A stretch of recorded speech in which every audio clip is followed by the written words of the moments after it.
The Mid-America Veterans Museum is a 501c3 nonprofit business. The museum would not exist without the donations of our generous community. Your donations ensure the museum continues to share and preserve the stories of our veterans. To donate, visit mavm.org and click on Donate. The information, opinions, and recommendations presented in this podcast are for general information only. The primary purpose of the Operation Insight podcast is to educate. The views, information, or opinions expressed on the Operation Insight podcast are solely the views of the individuals or guests involved and by no means represent absolute facts. Operation Insight does not accept responsibility for their views or comments. The Operation Insight podcast may at times cover sensitive topics, including but not limited to suicide, abuse, violence, severe mental illness, sex, drugs, and alcohol addiction. You are advised to refrain from watching or listening to the Operation Insight podcast if you are likely to be offended or adversely impacted by any of these topics. Neither the company, host, director, or the guest shall at any time be liable for the content covered, causing offense, distress, or any other reaction.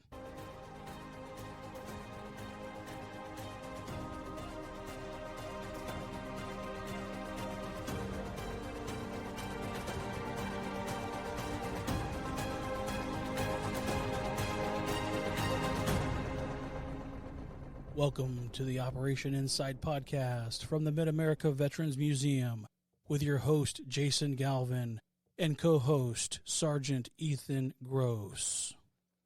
Well, welcome back, family. Tonight we have in studio a very special guest, one of the museum's very own, veteran of the U.S. Army, Captain Garvis Pollard, Jr., who served from 1967 to 1972. Welcome, Garvis, and Ethan, go ahead and kick us off. Sure. Thank you, Jason. It's really special to have Garvis here today. Garvis was one of the first volunteers that I actually met when I started volunteering at the museum. And Jason kind of stole my thunder with the first thing I wanted to say. I didn't realize you're a junior. And so I wanted to, this can be a silly question, Garvis, but not only did I not realize that you were a junior, but I also didn't realize that your mother's legal name was a secret in Arkansas. Tell us about that. My mother's name, as she was always known as I was growing up, was Vi, V-I. Turns out that was her second name, abbreviated from the long name, which was Vunia. And her first name was Lula, so it was Lula Vunia McClure. And we've laughed about that because nobody knew that in our hometown. They all only knew Vi. A very well-kept secret by her. And then I'm a junior. I used to ask my dad, Dad, where did the name Garvis come from? And he said, well, son, I think we got it out of a Sears Roebuck catalog. But as it turns out, Garvis is an old Southern name, largely last name. There were John Garvises and Fred Garvises and I guess Vunia Garvises. And so he gave me his name, or Mom and Dad gave me his name. So I was always known as Garvis Jr. back home. I've wondered the same thing because Garvis is a very unique name. Yes. But you wear it well. Thank you. So you're from Pine Bluff, Arkansas. Near Pine Bluff. Near Pine Bluff. Okay, and I'm glad you mentioned that because on the museum's website, it actually mentions a different town, Altheimer. Altheimer. So Altheimer it's not the hometown. I did a little bit of research here.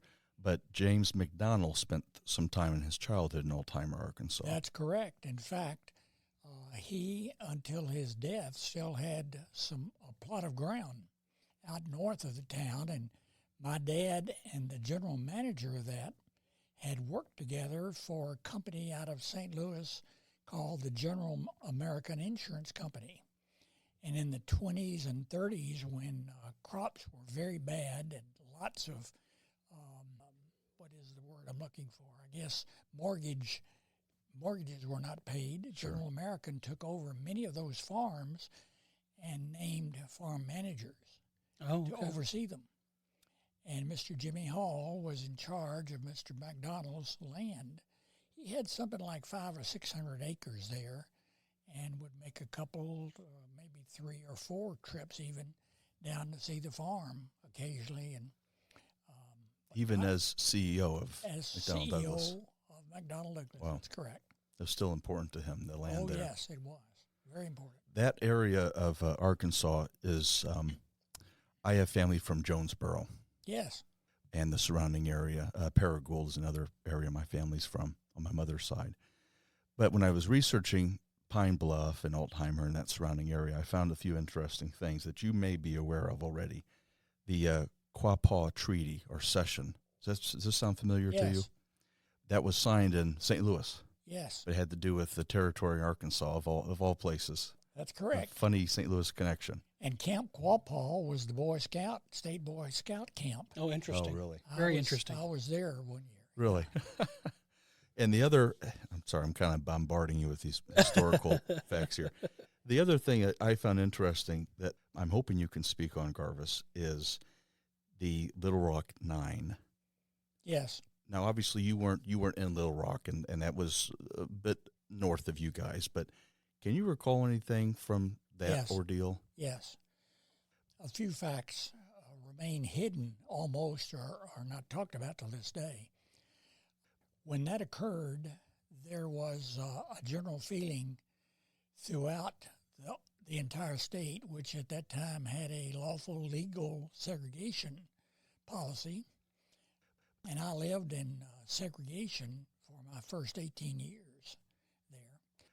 The second year, after the first year, after the troops had been brought in from the 101st and escorted the students to class and so forth, what happened was that Governor Faubus, who was the governor at that time, the second year took over the school system and actually shut down the entire Little Rock school system. And those students were left to find education facilities on their own. And we had 2 young ladies who came to live with relatives in the Altheimer area so that they could go to school. They were, I think, both seniors at the time, if I remember correctly. So it was a sorry state of affairs at the time, and very difficult. I remember, as I said, I was raised in segregation, and when I went to the University of Arkansas, the thing that overcame my segregationist attitude at the time was due to the military. I saluted a lieutenant colonel who was black for the very first time, and all worry about race relations was out the window, for me at least, because he was a very fine officer, and I served with several very fine ones during my time in the military. That's kind of the beauty of wearing the uniform. It is. It absolutely is. One of the wonderful aspects I'll remember from the military. Thank you for humoring me with those. That was good. I just, since you're from that area, I thought you might have some perspective that most people wouldn't have. So I really appreciate that, Garvis. And I never knew that they shut down the school system. So that's, I didn't know that either. A few people know that. They don't realize it. Was it for 1 year or was it? 1 year. Okay. It was just 1 year. I can't remember. I think the young ladies, though, were both seniors, if I remember. So they both graduated. But it was terrible for them because they had to leave their family and live with relatives in that little town. And we tried to be as nice to them as possible. They were both cute, so it wasn't difficult. You were happy to welcome them into town. Oh, yes, absolutely. I want to give just a little bit of space for your parents and your half-sister. Tell us about your family. My family was basically just, as we used to say, dirt farmers. My dad had never known anything. He had not spent any time in the military, nor had his dad. They were both farmers in World War I and then my dad in World War II. They were exempt from military duty.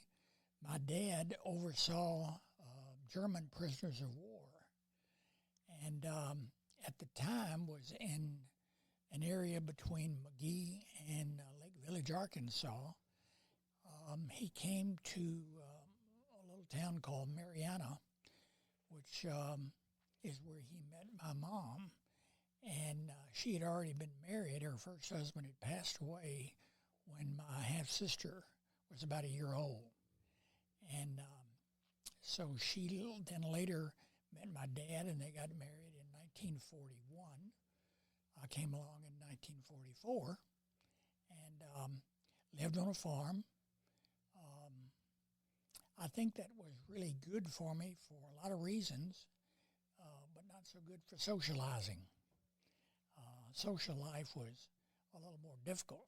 I had an aunt who was part owner of the farm, and I often stayed with her when my uncle passed away. I was in maybe the 5th grade or so, about that time, 6th grade.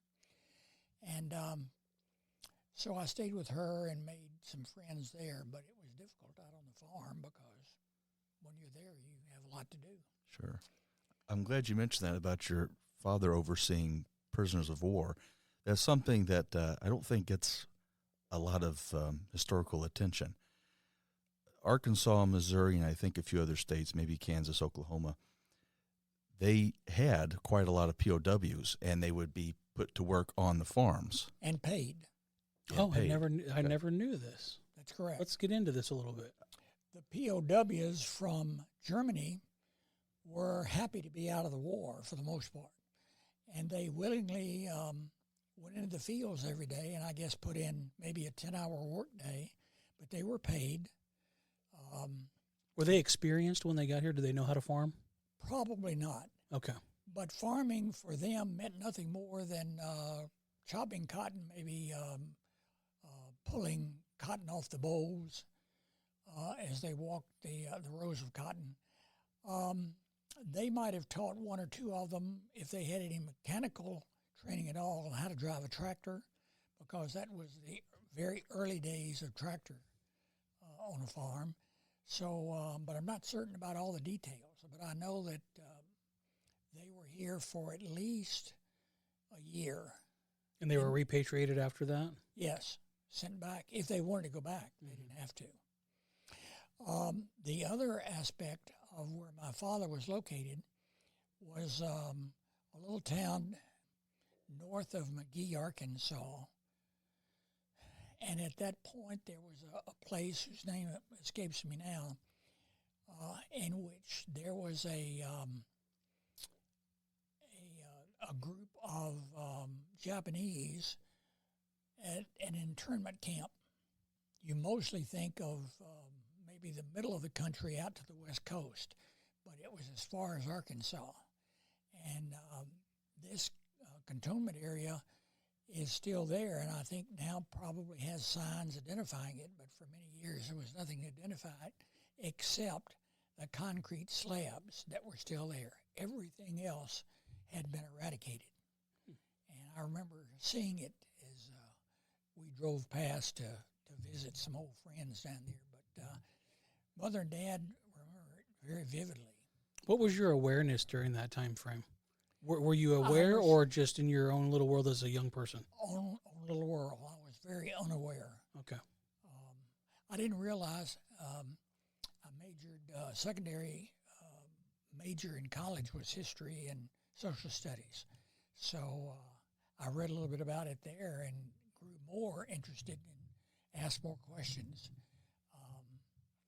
But Mother and Dad were not very forthcoming. It was something that had been done.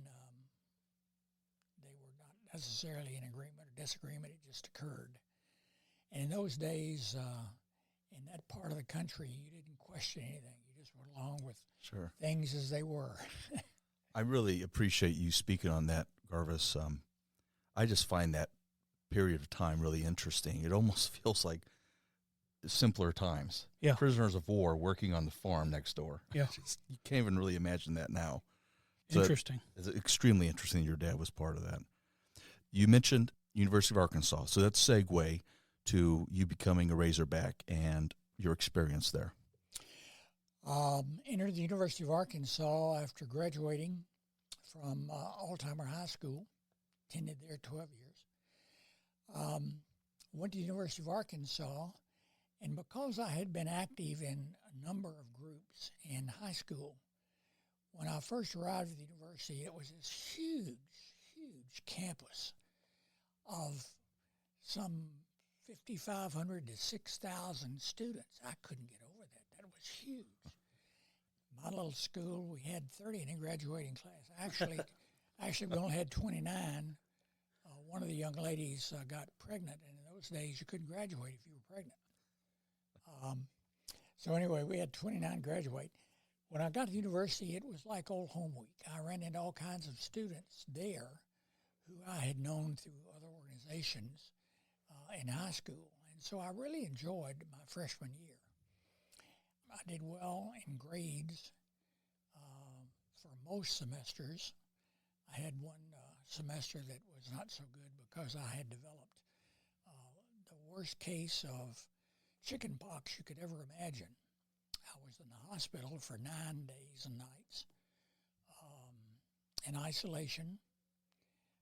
Had fever that they fought diligently to keep down under 103, and that was tough.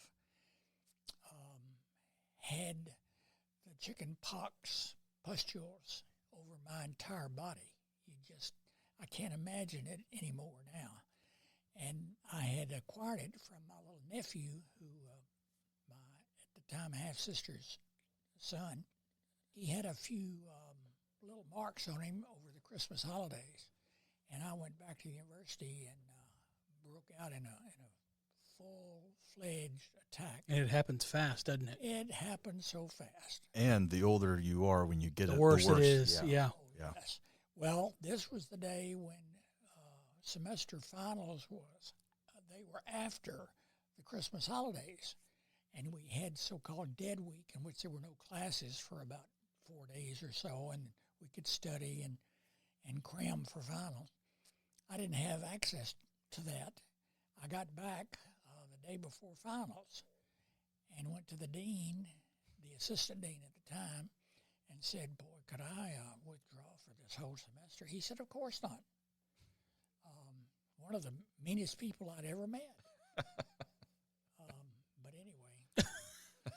Back then, they ruled with an iron fist. Oh, yeah, yeah. There wasn't any softness in that stuff. So I ended up with 2 Fs that semester, and that brings down a grade point average very rapidly. Yeah, But anyway, I enjoyed my college days, and I particularly enjoyed ROTC. So University of Arkansas was a land-grant university. Am I Correct, understanding that correctly? And so we were required, all able-bodied young men, under the Morrill Act and then the ROTC Act, which I guess after the 1900s they changed it into ROTC. But anyway, that required 2 years of military training for all able-bodied young men under the age of 35. Oh, wow. And so freshman year, we had both Army and Air Force ROTC, and we had about 12 to 1,500 average in each of those units. Most people wanted Air Force because you didn't have to carry a rifle during drill. You just had to learn how to march one step at a time and salute right. But the Army had to clean the old M1 rifles, be able to take them apart, put them back together, break them down. So anyway, I went through 4 years of ROTC. What's interesting about that is that we had an individual come in and talk to us about something called this military intelligence. And I had read a lot of history at that time, and I remembered how interesting intelligence had been all the way from Revolutionary War in the country. Sure, you think of spycraft and things like that. Yeah. And I decided that I might put that down first on what we called our dream sheet to select what branch of the Army we wanted to go into. And I was pretty good at math, and so I figured, well, I'll put artillery second. That's probably what I'll get. And then I don't remember what I put for third. But anyway, I got called into the Professor of Military Science office several weeks later. And the lady there said she ran the office. She said, Mr. Pollard, here's a stack of papers, which was about 3 inches thick. She said, please have these filled out, and back within 2 weeks, you have tentatively been selected for military intelligence. And I thought, wow, this is pretty good. This Army's not so bad.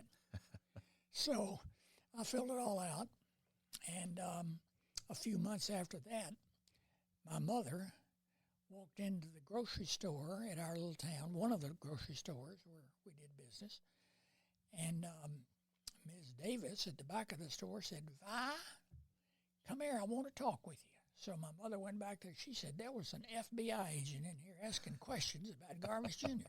My mother almost passed out because I hadn't told them what was going to happen. They thought you were a bank robber. That's right. That's right.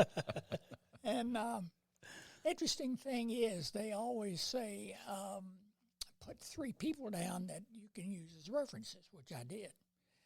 And the 3 people I put down, they talked, the FBI agent talked with each one of them, and then he always asked each one of them, do you have 3 people that you might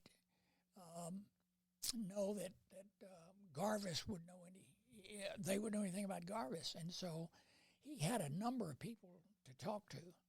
You were the talk of the town, Garvis. I was. Oh, all 35 people. That's right. FBI is asking. This shows you how little the Army changes. It's still done that way. Really? Yeah, they will go to the references and ask the references to give references. Yeah, they're good salespeople too, aren't they? I have something later when we get to it. I'll talk about that. Remind me about interviewing again, and I'll tell you a story that happened later on in life. I wanted to say something real quick. You skipped over a funny little story I wanted to hear, Garvis.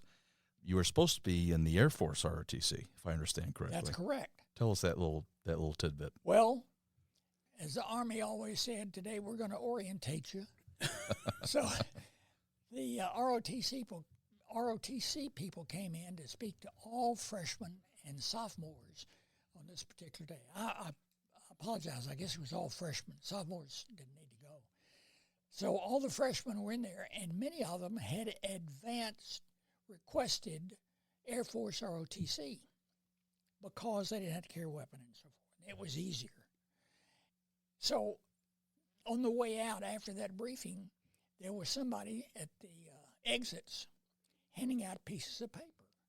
And so I took a piece of paper and I looked at it, and it says, congratulations, you've been selected for the Air Force. And I said, I don't want to go to the Air Force. I wear glasses. I'll never be able to fly. I'll be supporting those guys that are flying up in the air. And I don't want that. I want Army. So one guy was coming down the steps, and he said, gee whiz, I got Army. I said, hey, I'll trade with you. Well, he looked at me like I was an idiot. and he said, okay. So I took his Army, and he took my Air Force, and we were happy ever after. You never saw him again, right? I never saw him again. I didn't know it. But that's an interesting story. Thanks for telling us that. It's kind of funny. They're just passing out here, Air Force, Army. That's right. One little thing about your ROTC, and then we'll get into your actual commissioning and going active. You did some training at Fort Sill, if I understand correctly. Correct. That was our ROTC summer camp. Yes. Tell us about your experience at Fort Sill.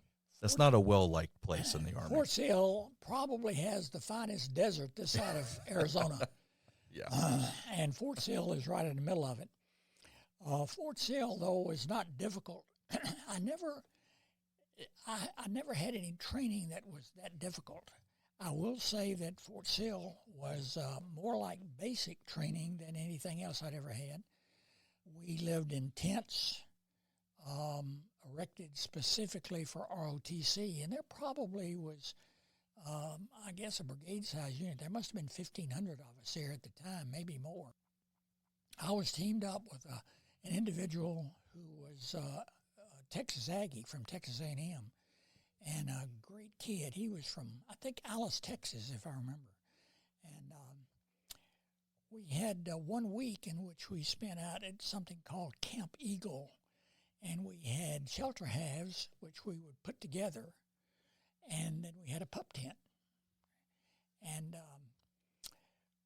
ordinarily we had, just like the regular military at the time. We had foot lockers, and that was all that we had. Everything had to be in there and be neat. It was checked occasionally. We had a drill sergeant. Ours was an E8. Great guy, good trainer. The individual who was our TAC officer was a captain, and he was at Arkansas State in ROTC there, which is at Jonesboro. And they were great guys, and training was just not that difficult for me. I really enjoyed it. We had to go through physical combat proficiency tests to determine our physical ability. Obstacle course kind of thing. Obstacle courses, that sort of stuff. But when I tell you about the kid that I was teamed up with, when we went out to Camp Eagle and spent a week out there, what was interesting is they told us exactly how to put up the shelter halves and the pup tents, and that because we might get rain, we ought to trench around that pup tent. Well, being the dedicated troops that we were, we diligently dug around our tent. And one night, about, I guess, midnight or 1 a.m., we had a drenching downpour. And those guys that had not trenched had either done it lightly or not done it at all. Everything got wet. We didn't have a lick of problems. Next morning, we were dry and happy that we'd followed the orders. Yeah. I remember another order was given. There are rattlesnakes everywhere. Do not touch them. Do not bother them. They were here first. Leave them alone. Don't touch the wildlife. That's right. Yeah. Leave it. Yeah. And I was out with a group on an assignment one morning, and a rattlesnake was discovered, and a young troop decided that he was going to fetch that rattlesnake, and he did, and wanted everybody to see it, so he took it back into the camp. Don't know whatever happened to him, but I never saw him again. Wow. But, you know. Cautionary tale. Yeah. Yeah, it's amazing to me. All you have to do is just follow the directions and the it's orders. Not hard. It's not hard. It's not hard. There's always that one. Yeah. That's always. Right. That's right. And he was the one. So you got commissioned January 1967. An extra semester.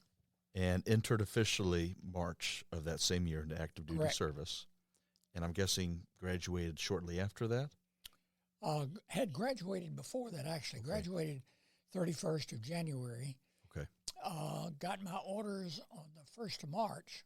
That's another interesting story I'll tell you real quick. Our mail normally came at 9 o'clock in the morning. Well, the mail carrier always was there in the morning, no later than 9:30. My mom and dad and I had decided that we would go to Oakland Park in Hot Springs, which was about a 2-hour drive for us, and we'd go to the races that afternoon because the racetrack was open. And so we got the mail. I guess my mom drove down and got it and brought it back because we sat back off the road about a third of a mile, and my orders were there. So I took the orders and I opened the envelope real quick, and I said, I'm going to go study these. And I went in, and I had, this was very unusual, I think. I had been designated for the infantry officer basic course at Fort Benning, Georgia for 9 weeks. And I got a little bit of leave, and then I was to go to the communications officer course at Fort Devens, Massachusetts for 12 weeks, and had a little bit of leave. Next duty station was the 509th Group, Tonsanut Air Force Base, Republic, South Vietnam. Oh, my gosh. And I thought, Stark difference. holy cow. So I didn't tell my folks before we went to the races. And we had a good time, and we came back, and it was probably nightfall because we stopped and ate something, of course. And I sat them down at the table and I said, well, let me tell you about my orders. And I told them. Well, they said, oh, okay. And I said, now, I got to tell you this. I said it was my thought that I would have a security clearance that was so high they wouldn't even let me out of the Pentagon. So I ought to be pretty safe while I'm over there. And sure enough, I had great duty, great people to work with, but that was very difficult to have to tell them that suddenly, even before I had left home for my You knew where you training, were going. I knew at where the I end of was it. going. So I paid attention in class. I bet you did. For Whatever sure. they said, I was following. So OCS at Fort Benning, you said 9 weeks? Yeah, it was, rather than OCS, it was the ROTC. I see, a variation of OCS. Yes. Okay. OCS was 13 weeks, and they took you through everything there. Sure. But the ROTC was basic, the basics. Gotcha. And at the time, it was called the Combat Platoon Leader course that month. You know, they change it. Yeah. Every new commander coming in has to change it. So they tried to train us for a war of insurgency Sure. that was going on in Vietnam at the time. When I was having the wonderful meals in downtown Saigon at the French restaurants there, I remembered back at those days saying, wow, this is tough over here. I want to just for a moment or two, Garvis, Okay. because I got to spend some time at Fort Benning. How'd you enjoy Benning in the surrounding area? I enjoyed it very much. We had some classes on the weekends. We didn't have more, I guess out of the 9 weeks there, we probably had maybe 3 weekends that we didn't have anything to do. Oh, wow. One was an escape and evasion training, and we didn't get through that till Saturday night. There was always something going on, it seemed, on Saturdays, particularly Saturday morning and Sunday, all day Saturday and into the evening. So we might have just Sunday off. So I didn't get out very much to see the surrounding area. Not a lot of spare time. No. We did one night, we went across the border. There was a border town. They had some clubs there with dancers in them. There were 3 South Vietnamese officers going through that course with us. Oh, interesting. First lieutenant, first, I think all 3 of them were first lieutenants. So 4 or 5 of us took those 3 guys over so they could watch girls dancing. And that was a strange evening. Yeah, I bet. They didn't speak a lot of English, but they understood enough that we could communicate and talk and so forth. And they told us a lot about Vietnam, and we told them about, well, here's the U.S. So Let's get to Fort Devens. This is a fort I had actually never heard of before I got to meet you, Garvis. It was a security training school, and it was what we call still to this day a gentleman's course. Tell us about it. yes, 8 hours a day, 5 days a week. We didn't have to pull extra duty, which was wonderful. Every weekend, my suite mate, we each had our own living room and bedroom, and then shared a restroom, bathroom between us. And Steve was a super guy, Steve Adams, an Iowa boy. He had a camera and I had a car. So we drove all over. One weekend we went out and heard the Boston Symphony at Tanglewood and took pictures of covered bridges. One weekend I got to go down to Newport, Rhode Island, and meet an old college buddy of mine. He had gone, or was going at the time, through officer candidate school. We had a great time. Again, went to New York City one weekend. He met 2 of us there. So we spent the weekend carousing around New York City, and I wasn't one to be a carouser. I like to go see the sights and see what I should and what I could remember and so forth from all the readings that I'd done. So it was not about going out and getting snot slinging drunk every night. It was about going out and seeing the sights and Experiencing it. Yeah. experiencing it rather than just reading about it. Was it during this time that you received an interesting letter from your mother with a newspaper clipping inside? That's correct. Tell us about that. My mother, like many Southern ladies had to go to the beauty parlor once a week. She was either playing bridge or going to the hairdresser, What the a life. beautician. Yeah, what a life. While the husband's working away in the farm. That's right. That's right. So she went to the beauty shop one day, and there was a girl in there who had been there for quite some time, and I had known her also. And she said, Vi, she said, there was a picture in the paper last evening, I think it was. And she said there was a picture there of a young lady from Pine Bluff here, and as it turns out, she's going to work for the airlines, and she's up there in Boston, Massachusetts. You ought to have Garvis look her up. So How forward of her. My mother came home, found that piece of newspaper, and she cut out this picture and the little blurb underneath it. And she put it in the next letter to me and said, you ought to look this girl up. And, of course, 2.5 million people in the greater Boston area. Yeah, good luck. Good luck on that. Needed a car and a camera. Yeah. That's right. The other unusual thing is that Steve and I often went into Boston and picked up young ladies, and we would take them out for dinner and go dancing or movie or whatever. But we had these two ladies that we had met, and one evening we had taken them out, and afterwards we said, is there someplace we could go dance and, stay up later? They said, oh, yeah, we know. And so we started walking. We parked and started walking into this place, and it was kind of a tall building, and here was this disco, whatever. I think it was a disco in those days.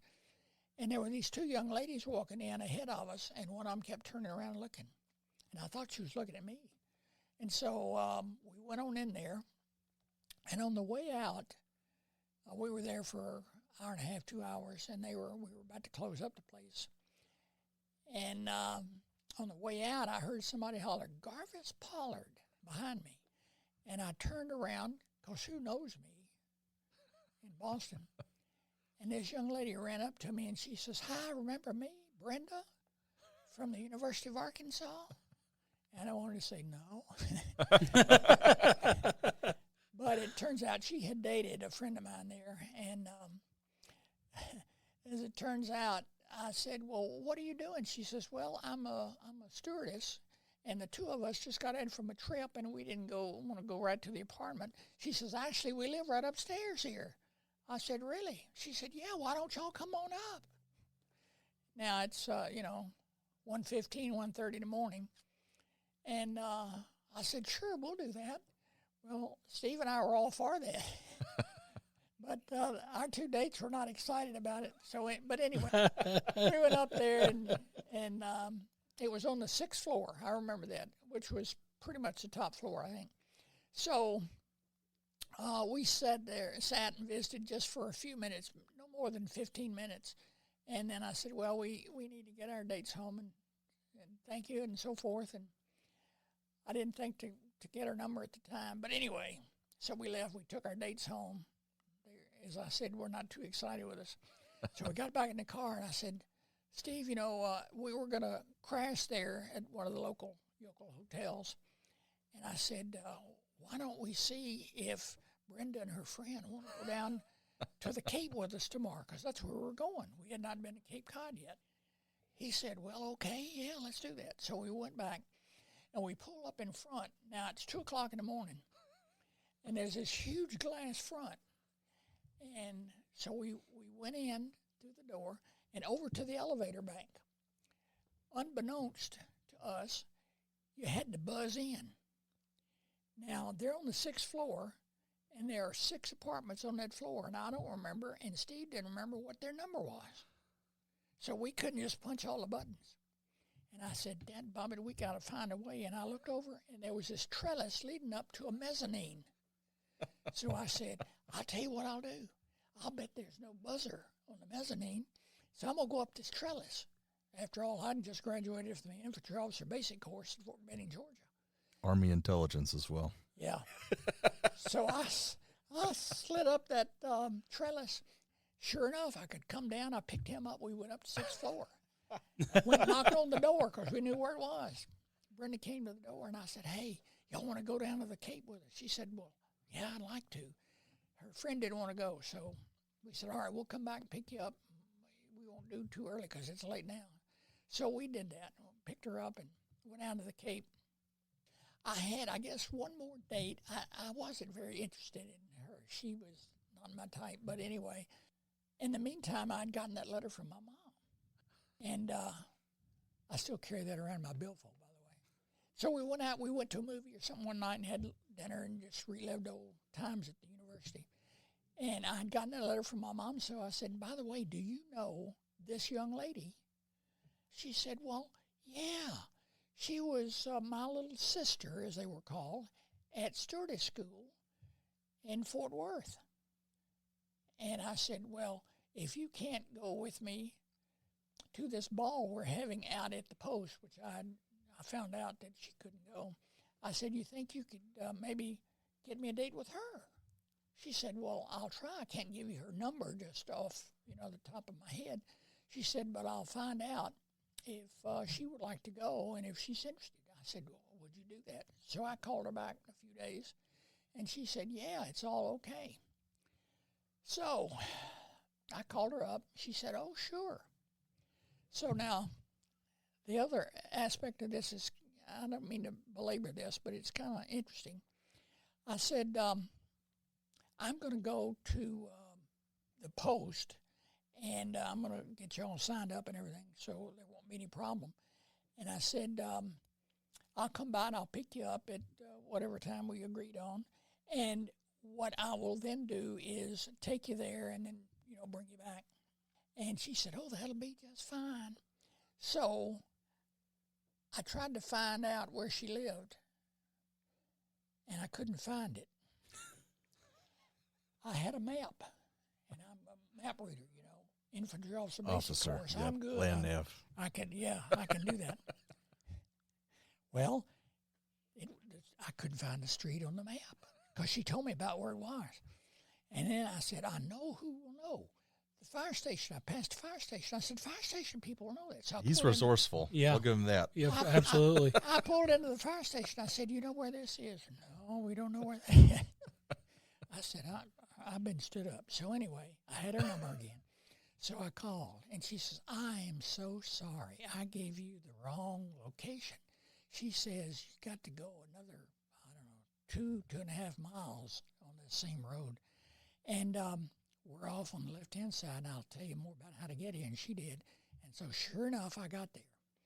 Now, on the way there, I knew that she had gone to, and this gets into the religious factor also. I said, first of all, I don't smoke, and I don't drink. I said, I know that you're Baptist, Southern Baptist. You went to First Baptist over in Pine Bluff. And she says, yes. I said, so you may not want to dance. I really like to dance, so how do you feel about that? She said, and I quote, well, I may be Baptist, but I have Presbyterian feet. So that sealed it, boy. We had a good time. Had 2 dates. The second date, my mom and dad had flown up, and I was going to show them around Boston. They'd never been in any place like that. So we had made plans, and they put an extra day on us for some crazy reason at the post. So I didn't get back in time to go out to dinner where we were supposed to go. So we stayed at the hotel. So we double dated with my parents on the second date. Oh, my gosh. And then I flew off to Vietnam, so she was my pen pal. When I extended my stay in Vietnam by 6 months, I got a 30-day leave home. So I made plans to fly up and see if I could renew this, and if it was as good as I thought it was, and it was. So I asked her to marry me, and lo and behold, she said yes. So we didn't spend a whole lot of time together before we got married. That's your wife, Patricia, is that right? Patricia, yeah. Did you ever tell her about the newspaper clipping before you asked her to marry you? Yes. Okay, so she knew. Before, yes. Even before, okay. Yeah. Just want to make sure we got the answer to that. So this is a good segue, Garvis. So what I find interesting is you get your duty assignment. You're about to go see the races at Hot Springs, just kind of casually enjoying something in the area. And you know that within a matter of, what, like 7, 8 months. 7, 8 months, you're going to be in Vietnam. Did that weigh on you, or did you kind of forget about it? It didn't weigh on me, particularly when I got to Fort Devens. I found out the significance of what I would be doing. Now, that didn't hit me until I got to Vietnam, but the significance was that I didn't expect to be in the field fighting. Sure. I was going to be in a support role the whole time. The problem was, in the military, we have something called the Military Occupational Specialty, which is MOS. And my secondary MOS was an infantry officer. So if I had lost my top secret special intelligence clearance, the next day I would have been out leading a platoon, probably, Sure. Yeah. in the jungle somewhere. So I watched my P's and Q's. I did everything I was supposed to do, plus. Was it a culture shock for you to be in another country? Yes. Good question. That was a shock. I will say that when I got to Vietnam, it was September of 67. Saigon was on a war footing, but at the same time, it was a normal Asian big city with a lot of scurrying about and so forth. Once the Tet Offensive occurred, end of January in 68, that all went away. The city was pretty much under martial law. We had a lot of people coming in from the hinterlands, living on the street, cardboard boxes.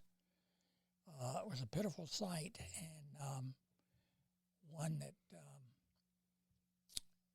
is still part of my memory.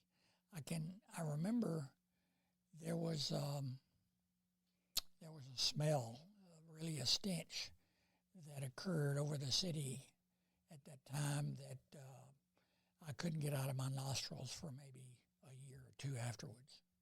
So that had quite a shock. Then when I went up country, the last 6 months, I was on a post,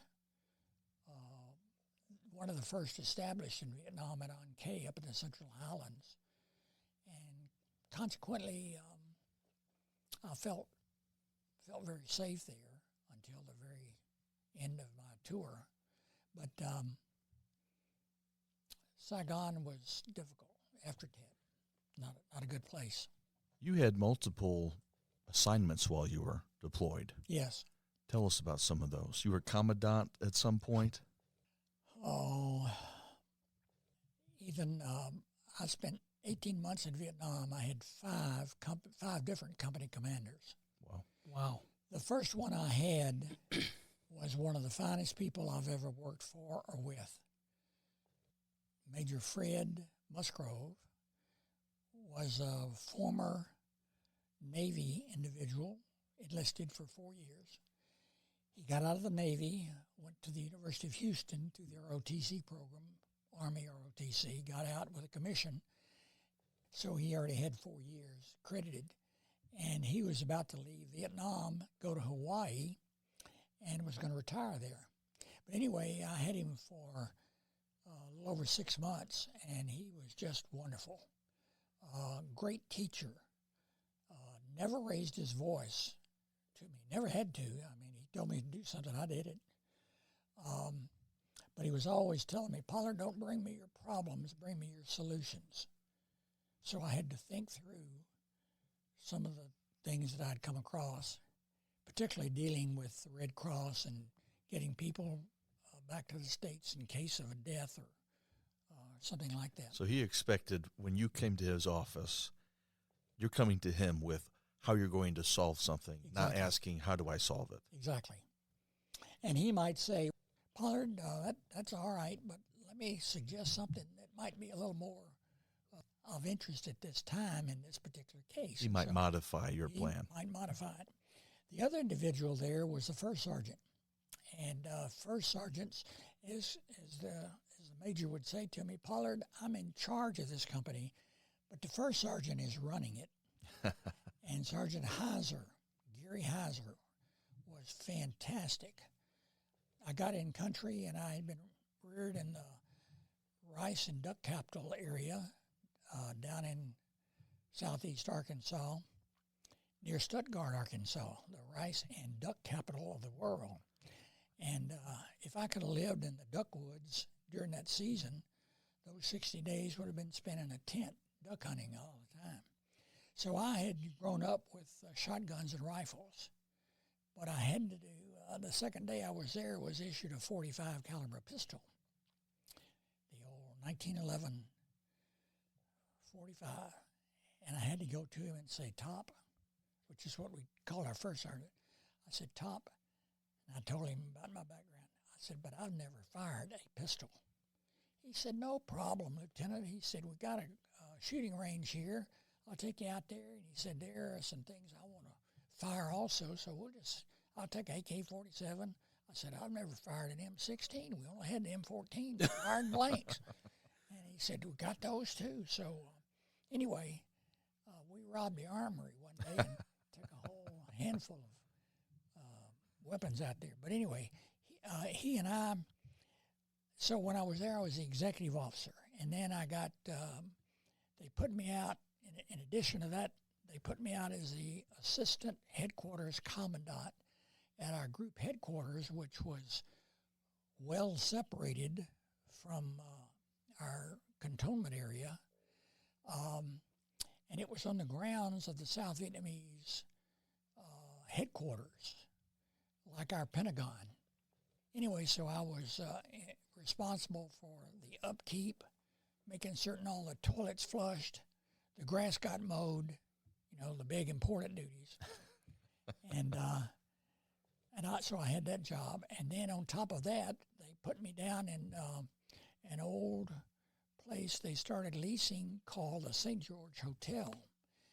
And at that time, we set up a transient detachment. We had so many different officers and enlisted personnel coming in that we had to have some place to house them because we were running out of room. For in-processing, essentially. Yeah, and as well as out. Wow. Mostly in, though. Yeah. And Sergeant Heiser and I went down there, and Heiser took care of the enlisted personnel. I took care of the officers. It worked out real well. Was that time period during which you had some sort of toilet mishap with the colonel? Oh, yes. Ethan always asks the great questions. How do you know about that? Tell us But about the it is toilet mishap. Magical research. So they gave me this little desk in the personnel office at group headquarters. And group headquarters was a windowless building. We were top secret, special intelligence. Anyway, one day I'm sitting at my desk, and Colonel Riley, William Tecumseh Riley. Okay. That guy's born for greatness. Yes, exactly. Colonel Riley, it took me years to forgive that man for all that he had done. You just won't believe. My stories about him could go on into the night.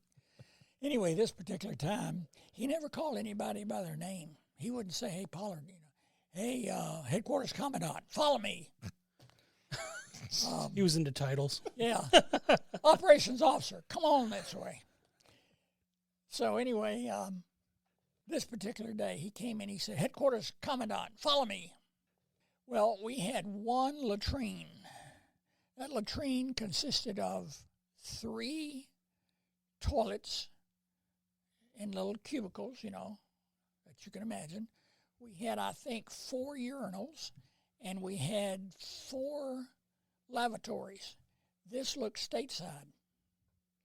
And the colonel expected that thing to be immaculately clean 24/7. And worrying about the important things of Vietnam. that's right. And in order to do that, he said, "What we're going to do, Pollard, is we're going to have each of the operational groups, personnel, intelligence, the S2, the S3, operations, S4, logistics, as well as the 5th, which we had attached to us, which was the Signal Corps. Each one of those groups had a specific day of the week. and it was their day to keep it clean. It was clean during closing time, and so they would shut the latrine down, and go in and clean it, and they started at 30 minutes. Then it was raised to an hour, then 2 hours, and then it was closed more and it was open. Only the colonel could go. That's right.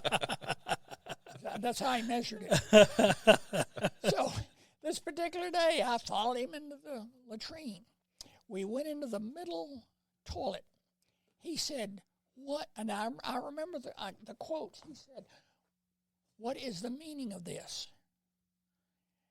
And I stood there, and we're both in the toilet, okay? Now, the door is open, but he's on one side and I'm on the other. And I said, "Well, Colonel, let me look inside here." So I picked up the top of the toilet, the back of it, and I was going to put it down on the seat, but I turned around, and he took it from me. Now, he's holding the top of the toilet, and so I reach over in there, and I jiggle it, and it stopped. It just had the rubber top had not seated itself. Sealed, yeah. That's all. I said, "Colonel, I think that'll do it."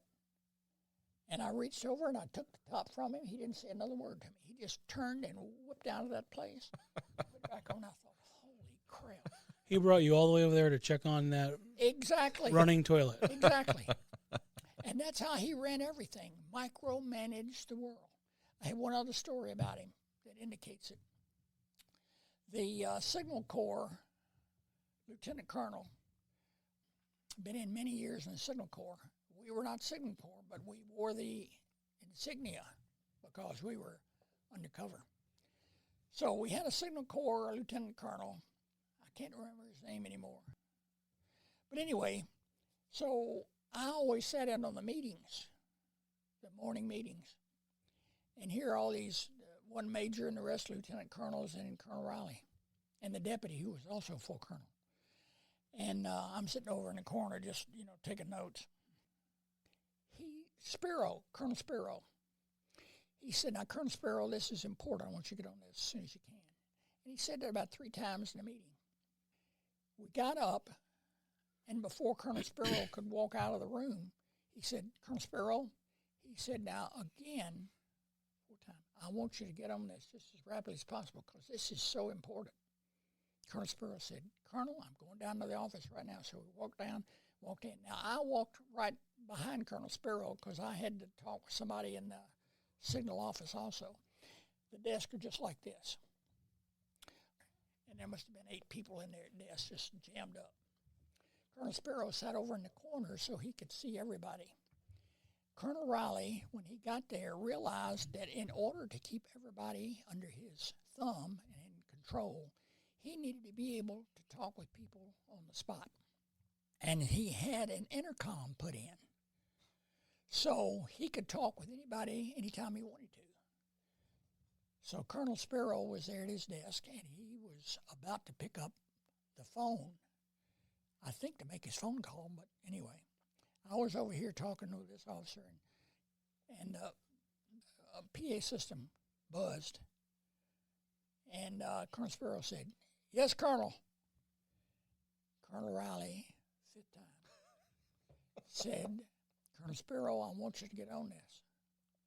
He said, "Now, here's something else to think about," blah, blah, blah. Colonel Spiro said, "Colonel, I promise you, as soon as we get off this, I'm going to make that phone call." Colonel Riley said, "Please see that you do." Bloop, and he turned it off. Colonel Spiro picked up a paperweight from his desk and hurled it. And all of us froze.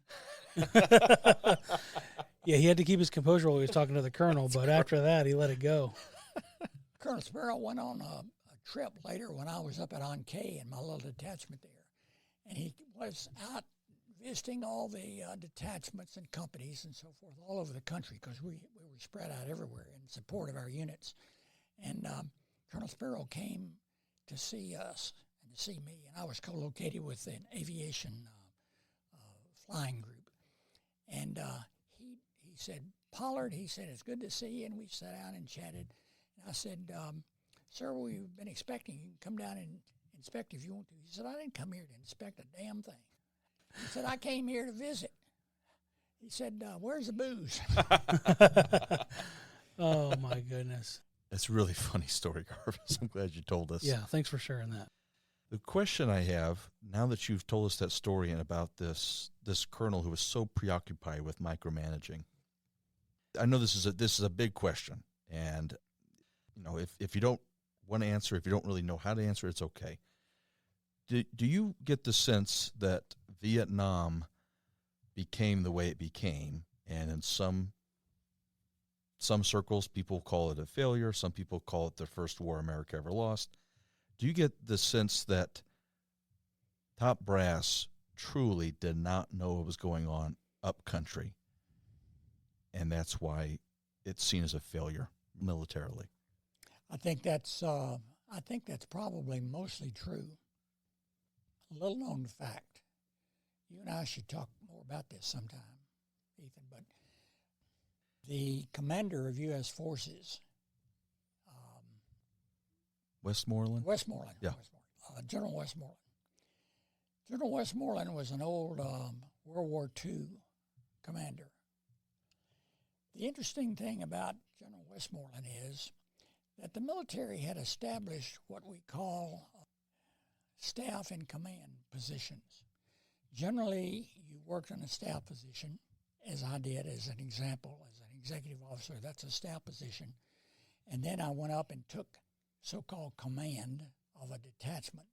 It was a remote detachment. My company commander was 35 miles away from me through enemy-infested territory. I never went there except by air. General Westmoreland didn't really know how to fight because he had not been through staff command and the schooling that came with those. For instance, there is a basic training. Let's say an ROTC officer went through a basic infantry officer basic course or OCS course. And then after that, there is the advanced course, as it's called. And those are primarily for captains, people that are going to stay in and can maybe see themselves being a so-called lifer, being in for 20 years or more. Beyond that, if you successfully achieve both a staff and command position, you can then go to the Command and General Staff College, which I believe now is at Fort Leavenworth, if I remember correctly, and successful completion through that and more staff and command. Then you go through a war college. Each one of the branches has a war college, the Army, the Navy, the Air Force, I guess the Coast Guard. I know also there is a National War College. Some of these are set up by universities. Others are strictly military. And then once you finish that and you become a general officer, if you make that grade, and of course they used to be few and far between. We used to have I guess we had probably an 8 million person military force in World War II, and we probably had no more than 45 or 50 full generals. Yeah. And of course some were made general of the Army or admiral of the fleet or whatever to be 5-star. But now we have a much smaller military, and we still have 45 full generals. It's not proportionate. Not at all. The point is that General Westmoreland had never gone through any of the courses beyond the advanced course. How is that possible? I don't know the answer to that. I do know that he taught at one of the two advanced, which was either the Command and General Staff College or the War College. But it's like my teaching at Fort Holabird my last year. I was on the faculty of the Intelligence School, and at the same time, I didn't know anything about everything else that was going on there. Counterintelligence, I had no knowledge of, and so forth. Sure. So although he taught at one of those colleges, that didn't mean he'd been through one. He was ill-prepared to lead the Army. Ill-prepared, I think, and he thought that this new era of mobile by helicopter would be the end all.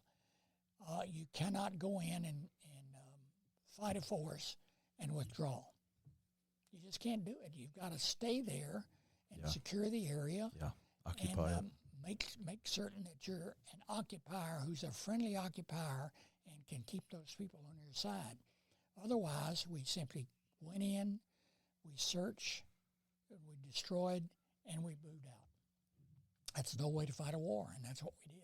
I'm no expert in the Vietnam War, but I'm utterly fascinated by it because it is considered the first war the United States has ever lost. But when I look at it, it seems as though a few issues. I think we should have taken a lot more lessons than we did from the French. That was kind of the blue book right there, the blueprint that we ignored.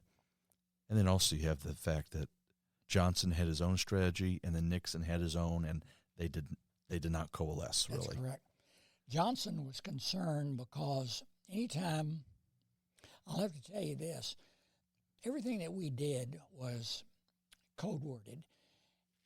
If you were, let's say you were a nuclear engineer and you had to deal with nuclear weapons, you had, I think that was called a Q clearance. I'm not certain, but I think that's what it was.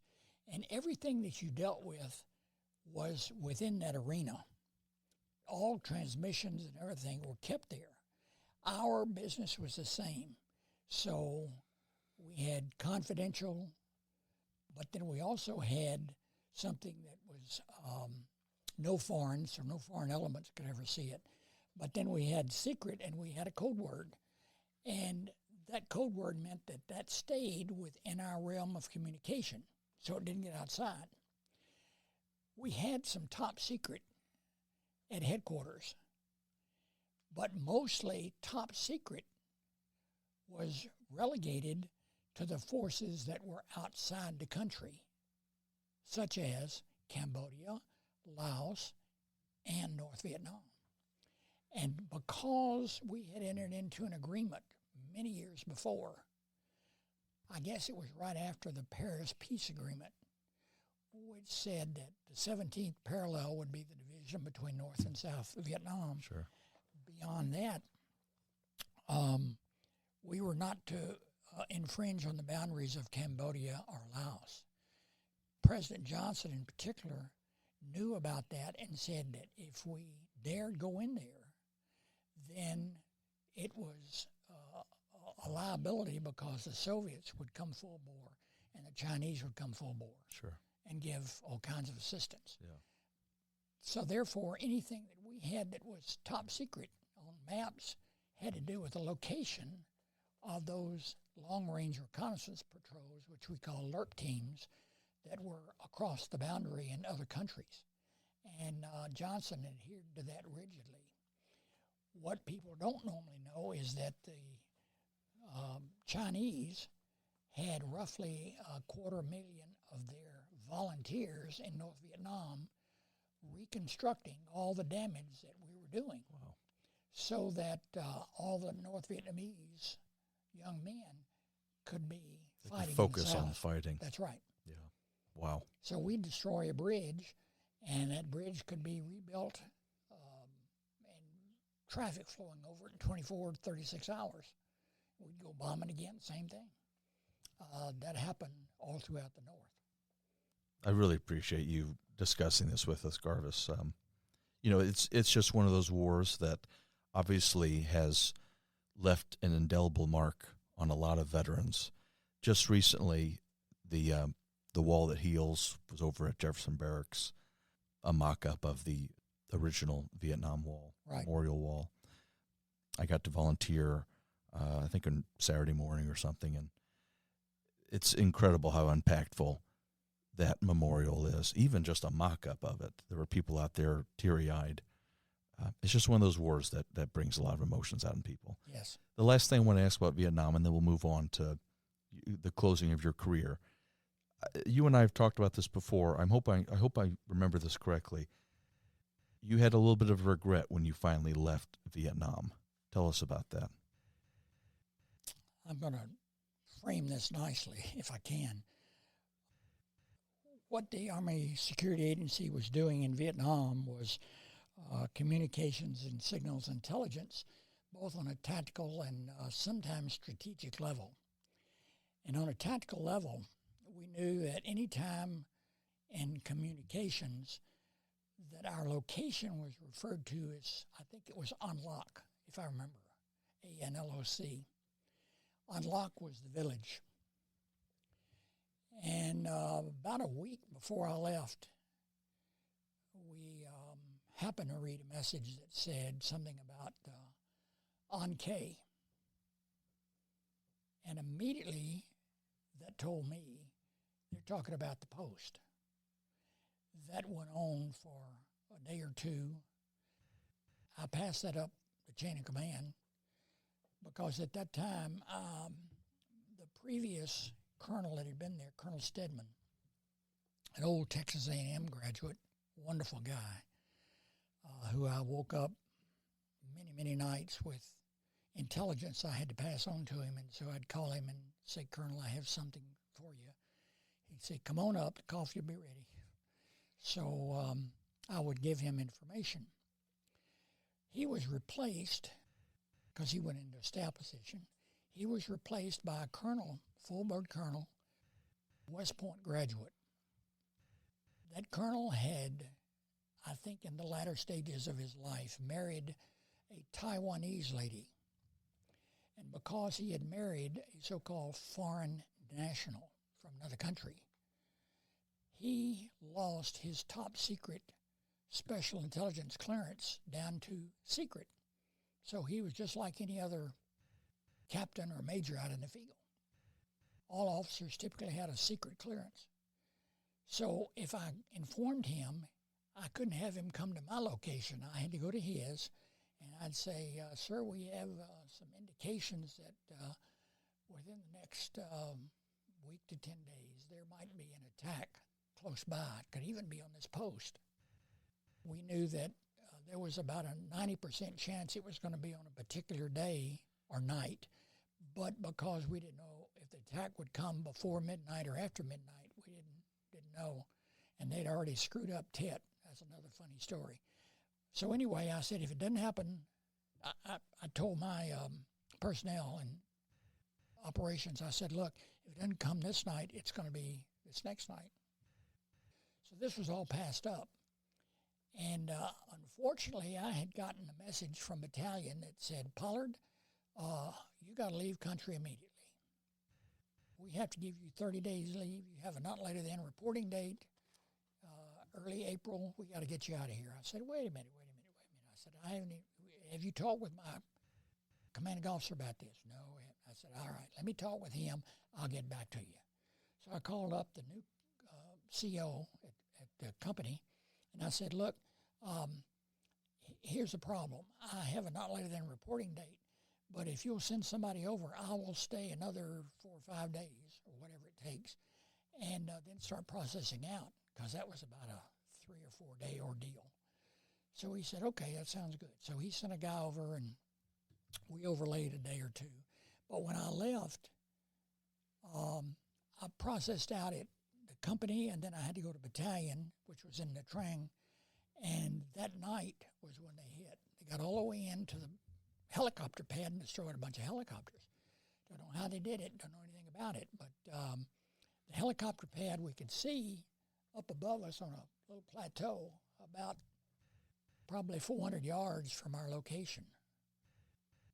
Finally got a message through, and they said, no, we were not hit. Nothing bothered us, thank goodness. But anyway, it was a big shock. So I felt like I was leaving, and my troops, no matter how close I felt to them and so forth, they probably thought, the captain, by that time I was the captain probably deed him out of here because he knew what was going to happen. Sure. And that hung over me for a long time. Even though it wasn't true. It wasn't felt true. As though they might have thought that. That's right. And so that bothered me a lot. Tell us about your journey home from Vietnam. It was a long one. I had to process out through company, battalion, and group down in Saigon found out that 2 people had taken my place. Plethora of people, I guess. But, that was when they were actually starting to cut back a little bit. As it turns out, I got to Benoit, and I was on a standby list. And it took, I think it was 72 hours, maybe even longer, before I ever got on board an aircraft.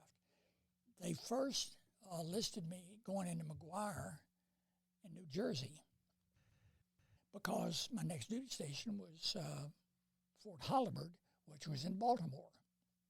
Beautiful Dundalk, Maryland. And I had to go back and say, no. I have somebody meeting me in San Francisco. I'm going to Travis, okay? And then I'm going to stop off and visit my parents for a few days, and then I'm going on to Baltimore. So you got to put me on something to Travis. And those were the only 2 ports of entry. So that took another 24 hours. Sure. They made it work, though? They made it work. Okay. At least. The Air Force did that. So I got out. Now, that trip is 17 hours. And plane was filled. I went over on an American Airlines plane, but came back on one of these off-the-wall aircraft. You know, they buy 3 or 4 707s and have a Military grade. That's right. Yeah. And they strip everything out, and they've got 6 seats all the way front to rear. About 250 of us on a 175-person plane, you know. Freedom Airlines or something like that. And the young lady that was our stewardess, it was her dad flying the plane, as it turns out. Anyway. It's a family operation. That's right. But I got back, and it was really good. Anyway, Pat met me in San Francisco, and I had a down day there, which was good because I got in about 10 o'clock at night. I was exhausted. Yeah. 17 hours, on the plane. Not only that, but you probably needed to readjust. And readjust. Yeah. That's right. Timetable was way off. Yeah. I think it was half a day, if I remember correctly. Anyway, I psyched out for probably, I think, about 12 or 13 hours. Yeah. And finally woke up and readjusted to the world. But anyway, it was good to be home. I wanted to, just to be respectful of your time, Garvis, I want to speed through Holabird and then Huachuca, and then I want to get to post-Army. So give us just a taste of your time at Holabird and then Huachuca. Time at Holabird was wonderful. I spent time as I was a team leader there, direction and intelligence team. Funny how I remember these things. I had 4 individuals reporting to me. One of those individuals was a Marine gunny sergeant because the Marines didn't have a course like ours, and we trained Marines, so they provided us with some helpful personnel. And we had 2 gunny sergeants and a captain. Wonderful people. It was totally different. Pat, as a stewardess, was often working on holidays, and we were putting so many people through at the time, most for Vietnam, unfortunately, even though we were cutting back. But we were filling up ranks throughout the world at that time, heavy intelligence. And so we had people coming through, and they would be in class from 6 in the morning till noon. And then they would come in on Saturday morning to make up the additional hours that they had missed. We had both enlisted personnel and young officer personnel. And the officer personnel that I taught, that was their secondary course, like Advanced Infantry Training, sure. AIT. Yeah. It was much like that. So they'd been through some kind of basic or ROTC. I was a fun guy on the platform. There was another guy there from New York, had a New York accent. We had a great time. We team taught a lot together. We just had a ball. The students had to fill out paperwork at the beginning before they got to class. And so I would grab those papers and I'd look through them and I'd find out people that maybe were big opponents in football or basketball.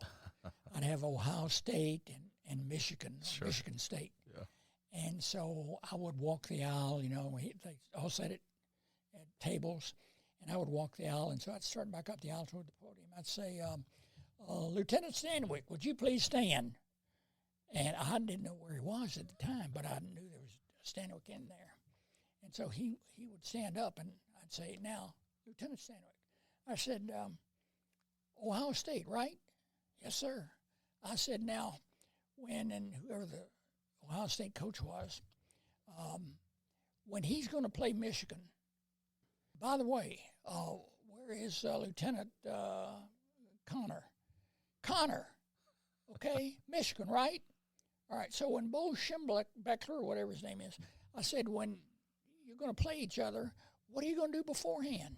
You're going to try to find out all you can about the people that you're opposed to, right? That's intelligence.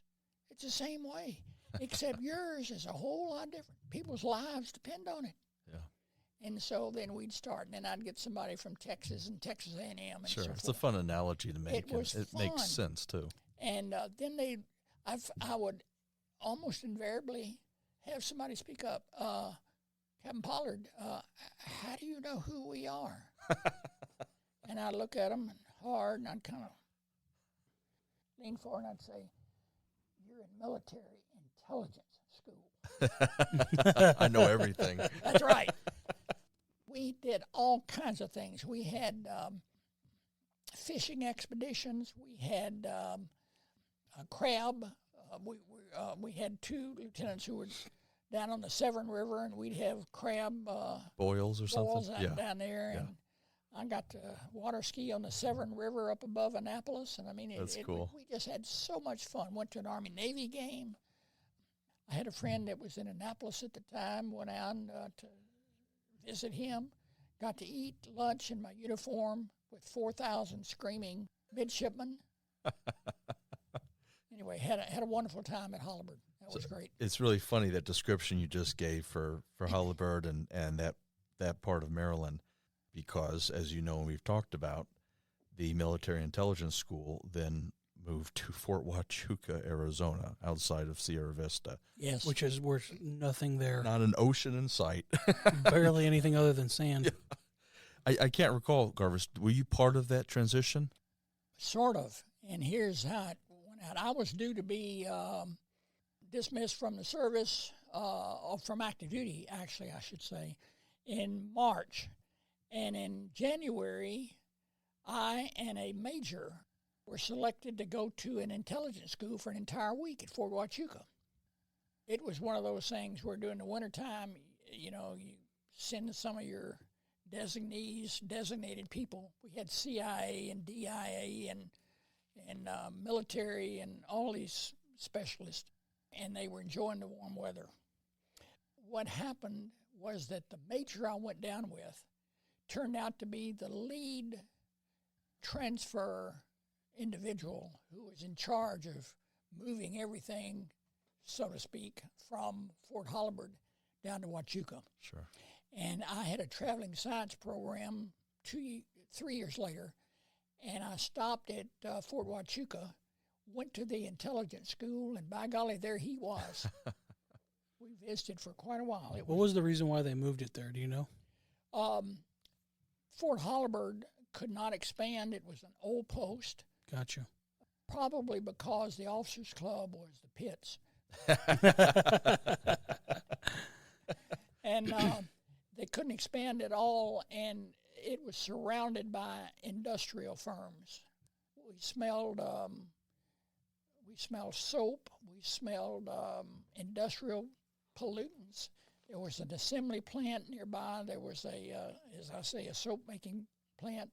The old IBM typewriters, we found out, emitted a signal that could be picked up, and each one of the keys sent out a special wavelength. So if you were within 100 yards and you had special microphones pointing toward you, or pointing toward the unit, you could probably figure out what was being typed. Wow. How about that? Isn't that amazing? That's cool. And we're talking about the old spinning ball even. Yeah. So there were some buildings that were that close to our training. Well, there's nothing but space out in Sierra Vista. Right. And I say this as someone who I enjoyed my time at Huachuca. It's a beautiful part of the country. It is desolate. There's no doubt about it. I really enjoyed my time in Huachuca. That's all I can say. There's great hiking there. Nogales was close. My aunt was stationed there. Oh, was she really? Right? Okay. Yep. And Tucson's only, I think, hour and a half drive. Right. Not that bad. And I used to live at Tucson. Davis Monton. Very good. Oh, yeah. That's the airplane graveyard. Oh, yeah. Yeah. Boneyard. Or boneyard. That's right. Boneyard. Well, here, Garvis, just to be respectful of time, tell us a little bit about your post-Army career. Post-Army, I had to find out what I really wanted to do with my life. I had thought that I was going to be in education. I had planned on being a science teacher for a while and then get advanced education and probably become a principal and then later a superintendent. I kind of had all that planned out. And I had talked with people in education all over the state of Arkansas and anybody else that I could grab a hold of. When I graduated with my master's, I was offered a traveling science program dealing with nuclear science and nuclear energy called This Atomic World. And I traveled around the state of Arkansas, and it was not the first year of the program, so by the time I got the program, I had to go to all these little tiny schools. Established sites. Yeah. And that was wonderful. I enjoyed it. But I also got a look at schools and the poor pay and what teachers had to go through and so forth. And then I transferred from Arkansas, which they were going to shut it down after that 1 year. And I transferred out to Arizona, which is where my wife and I had really thought about going anyway.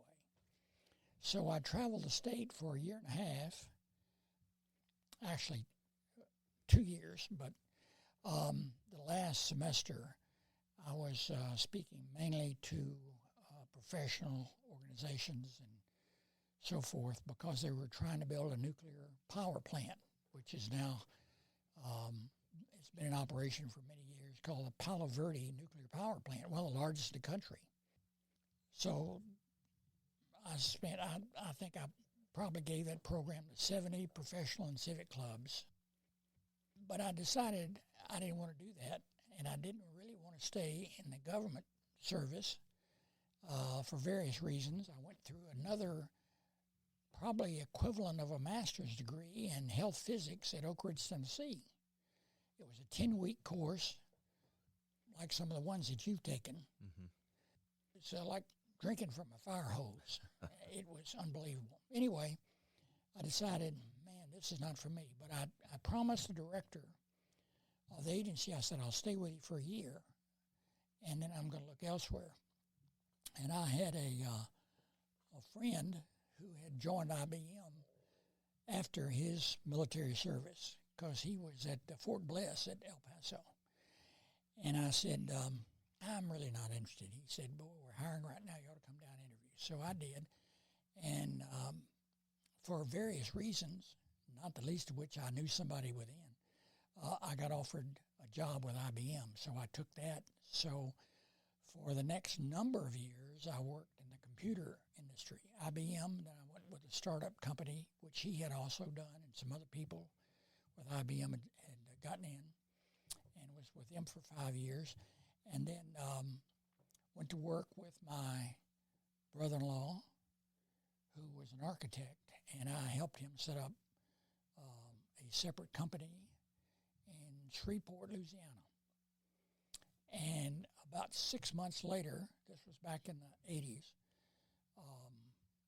the lights went out on the oil industry in Texas.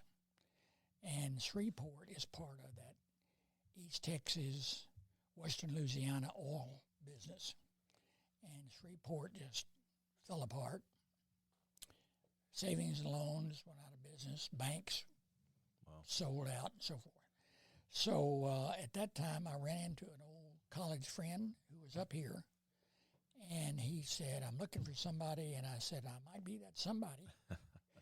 So came up, visited, and I liked what I saw. And so I came up here and stayed with him for a number of years. He had his own business here. He had his own business, Gotcha. right. I had Monsanto, the old Monsanto firm, which was top 100 industrial companies in the country. Sure. At one time made all the acetylsalicylic acid, if I can say that correct, which is nothing more than aspirin. Sure. Okay, in the world. And anyway, so then I had my own business for 9 years.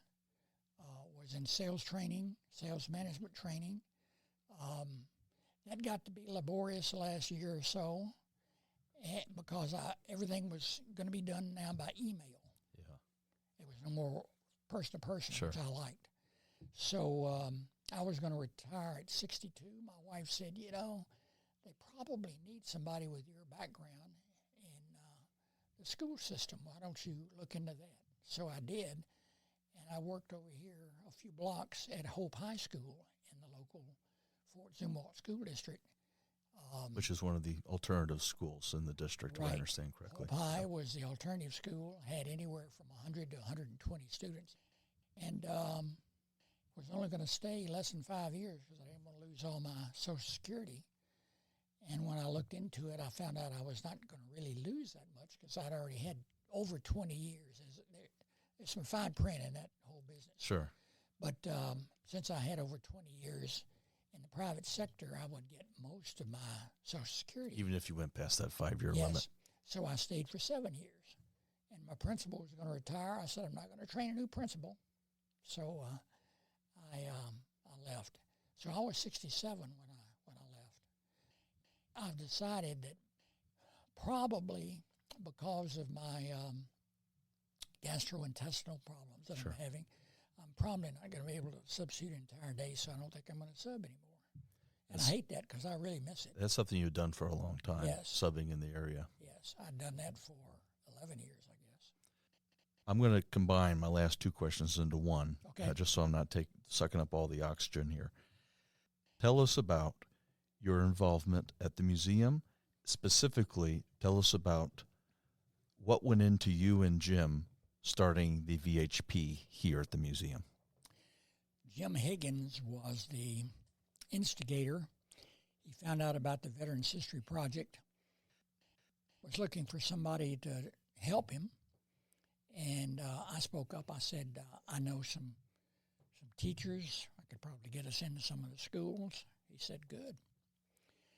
And Jim kept prodding me more and more, and I kept saying, okay, I'll help you.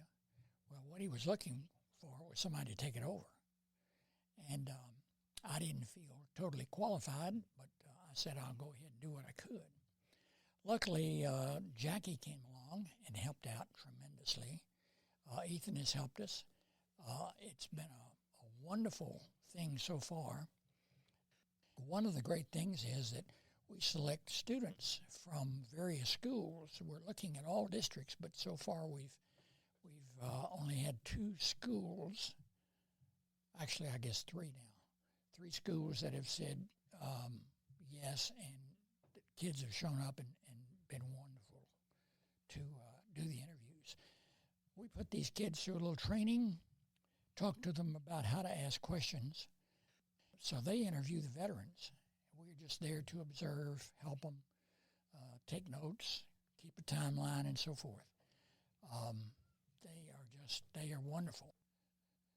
And we're starting a new program this year, and we have some kids. I think we had 11 attend From West. West High School. Sure. And that was good. They were enthusiastic. Let me ask you one last overarching question about VHP, because you're in a very special position here, you and Jackie especially. You've gotten to watch veterans be interviewed by the next generation of leaders. What have you seen as the most valuable aspect of that program? Well, that's a great question. Thanks, Ethan.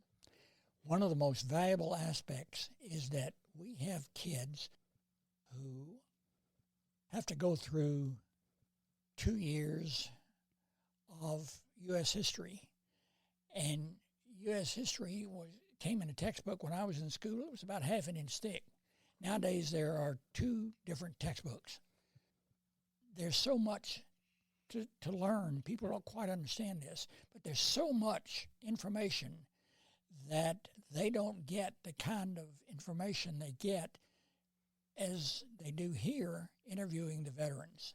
The veterans can tell them what it's like. They can tell them why being a veteran is important, because they have given back to a country that's given them so much. A veteran looking at those students really enjoys what they're doing, because they are explaining some things that the kids have no way of knowing. Oftentimes they might ask a grandparent or maybe even a parent, well, what did you do in the war? They don't like to talk about it that way to family, but they'll open up to kids who are interviewing them here at the museum. They take on that teacher-student role Exactly. in that room. I've seen it as well. It's quite incredible to watch. Yes. Garvis, a real pleasure. Thank you so much for being here. I'll shut up with my questions now, Jason, but I really appreciate you being here, Garvis. Thank you, Ethan. Thank you, Garvis. Thank you, Ethan. Appreciate all the great questions. And Garvis, thank you for sharing with us. And I'm very appreciative to get these stories. As you know, once someone is gone, we can't get the story back. One last question that I have, and then we'll finish up. What's one thing, looking back now, you mentioned at the very beginning, I think, if I'm getting this right, that you're now in the twilight of your career. What is one major accomplishment that you're most proud of? Wow. I know this sounds strange, but I'm most proud of the many different industries, vocations that I've been associated with, because I feel like I've contributed something to every one of them. I showed people in the business world how to make money. Some of them get the fancy computers. It's a showpiece, but they don't really know how to use it. I taught all my customers how to make money with them. I was a pretty good teacher. I tried to make learning fun. We did some crazy things. I had one student who had dry ice. His dad would go up weekly, I think somewhere like Peoria, Illinois, and go to a plant up there, get dry ice and bring it back. And I put together a module that showed how to play with that. Well, the kids love that. It's hands-on. And a lot of times now in education, there's a lot of lecture because teachers have to get through so much. I just played and had fun with it. I enjoyed it. And I think the kids learned a lot. So I enjoyed that aspect of my life. So I've enjoyed all these various vocations. I used to say, nuclear power. Why don't you take one side? You can be pro-nuclear or anti-nuclear, whichever. I'll take the other side, and I'll beat you, because I know so much. I just finished reading a book about an individual who was an officer on a nuclear attack submarine. He was constantly in training. He was a graduate of Stanford, went through officer candidate school,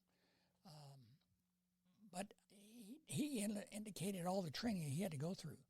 Well, I went through as much training as he did. It was just in various vocations. And I've enjoyed all that. I also have a couple of things that have always, I think, been part of my life, and I had to overcome one of them. One of them was poor old Colonel William Tecumseh Riley.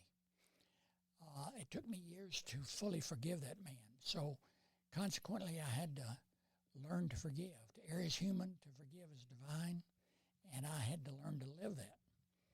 And then the last thing is it's not what happens to you, it's how you react to whatever happens to you. And I've tried to live that too. I've been hit with some strong stuff. Well, okay. what's next? What else can you do? That's nothing. I can handle that. So I really owe a lot to all the various disciplines and vocations that I've been through, and I've really enjoyed all of them. With that, we're going to go ahead and sign off of the Operation Inside podcast from the Mid-America Veterans Museum.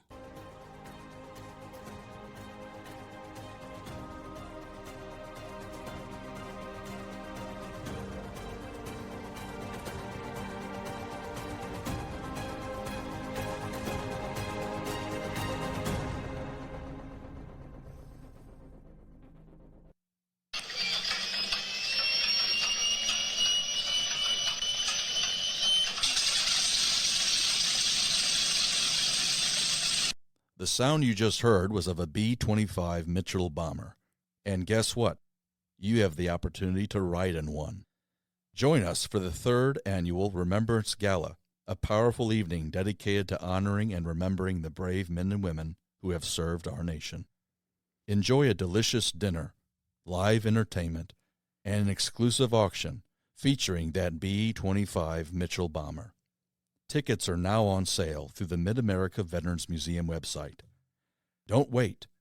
Reserve your seat today for an evening of honor, history, and celebration. Operation Insight is brought to you by the Mid-America Veterans Museum. Do you like our podcast? With your support, we'll continue to bring you great programming. If you'd like to donate, go to mavm.org and click on Donate.